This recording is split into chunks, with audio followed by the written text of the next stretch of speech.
for it up there.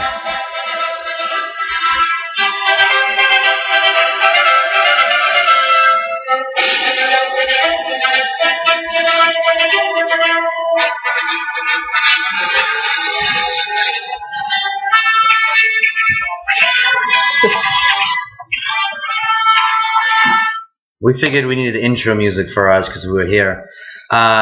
So Doobie's up. CBS projection starting lineup has him going 9th. For his keeper, he took Peyton Manning and nobody else. It was a mistake.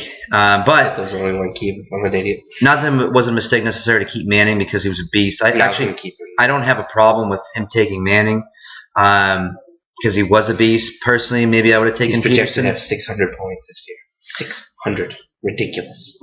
So for his team, no problem with Manning, no problem with Julio Jones. Edelman, I think you got him late round, so it was definitely a value to me in that spot. I'm not high whatsoever on Chris Johnson. Pierre Thomas, I don't have a problem with he's a low RB2 to me, but I think he could be a mid RB2 for me. As far as Jordan Cameron, I think you reached on him. There was some other places to go for it. T.Y. Hilton on his bench. I think he's got a lot of upside. Again, I made comments to Andrew Luck on someone else's team. It's not a pass team. It's a pass and it's a run, and they spread the ball a little bit. T.Y. Hilton will give you, no doubt about it, the 25-point games, but he's also going to give you a 5-point game. Kenny Stills, great talent on a team that spreads the ball other than Jimmy Graham. Aaron Thompson, no problem being a person on the bench. Steven Jackson, no problem being a person on your bench. I think he will get taken over. I do love Julio Jones, and I think he could easily be the number 1 wide receiver this year. So Doobie has potentially the number 1 quarterback, potentially the number 1 wide receiver, which puts you in a good position. I don't make much talking about defenses, so I don't have any problems with the Packers or that San Diego kicker, Nick Novak. Obviously, this is your team, so I'd love to hear what you have to say. I hate my running backs. I should have kept Peterson.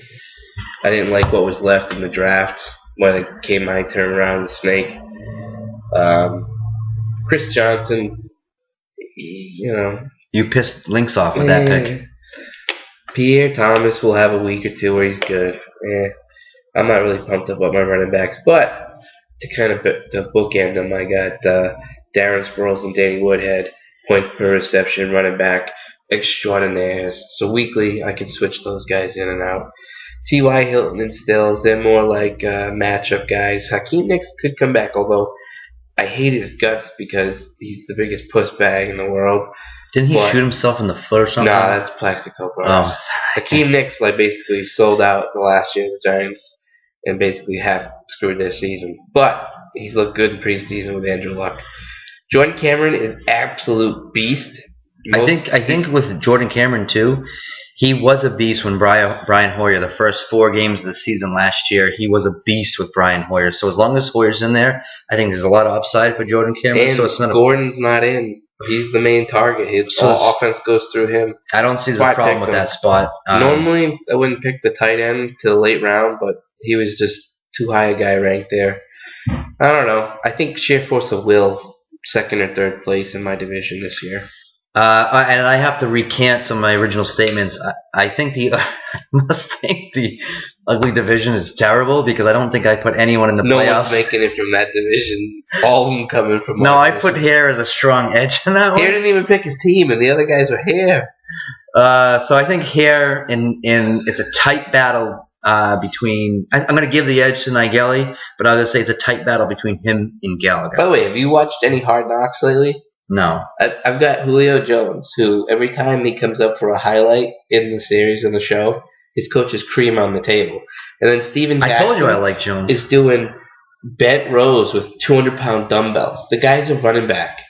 He's an absolute predator. He looks like the fucking predator. A lot of stake in the Atlanta offense for Doobie.